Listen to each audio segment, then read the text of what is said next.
Langdeling. Hoe doen 'n mens langdeling en ken jy al die stappe? Ek ken nie Wel, ons kan nie sekere wiskunde somme doen deur nie stappe te hê nie. Wat As jy nie die stappe ken nie, gaan jy nie die somme kan doen nie. So kom ons kyk gou na langdeling se stappe. Leer hierdie rympie. Die mal opspring. mal op Kom ek verduidelik vir jou wat dit beteken. Die staan vir D wat beteken deel. deel M is mal. A gaan ons aftrek en die S staan vir spring. Jy moet hierdie stappe baie goed ken. Want sonder hierdie stappe gaan jy nie langdeling kan doen nie. Kom ons doen gou 'n voorbeeld. Kom ons doen 496 gedeel deur 4. Onthou ons stappe. Deel, mal op mal, spring. aftrek en spring. So die eerste stap wat ons gaan gebruik en gaan doen is deel. So wat ek moet doen is, ek moet sê 4 gaan in 4 in, 1 keer. En die antwoord skryf ons bo Een keer. die deel. As ons klaar gedeel het, gaan ons vermenigvuldig. En ek gaan sê, 1 vermenigvuldig met 4.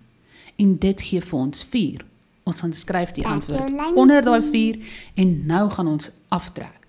4 minus 4 is 0. As ons klaar afgetrek het, is die volgende stap spring. So die volgende getalletjie langs die 4 gaan dan spring en hy gaan dan af na die onderkant toe. Nou werk ons met hierdie getal. Maar nou begin ons weer van voor af. Stap 1 is deel. 4 gaan in 9 in 2 keer. Nou gaan ons vermenigvuldig. 2 maal 4 is 8. Nou gaan ons aftrek. 9 minus 8 is 1.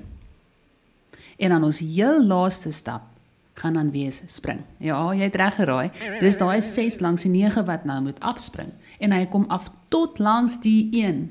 En nou, wat nou gebeur is, nou is dit nie meer 1 nie, maar nou het ons wel 16.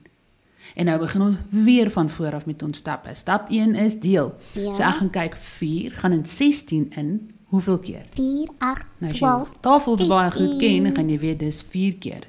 Nadat ons gedeel het, gaan ons vermenigvuldig en ek gaan sê 4 maal 4 is 16. En ek gaan skryf my antwoord onder daai getal neer en ek trek 'n lyntjie so ek gaan aftrek elke keer, want nou gaan ek sê 16 minus 16 en dit gee vir my 0. Dit beteken daar bly niks oor nie, daar's nie nog 'n getal wat kan spring nie en jou som is dan met ander woorde klaar. So jou antwoord is 124. Oefen hierdie som en dan met die volgende video gaan ons bietjie moeiliker gaan.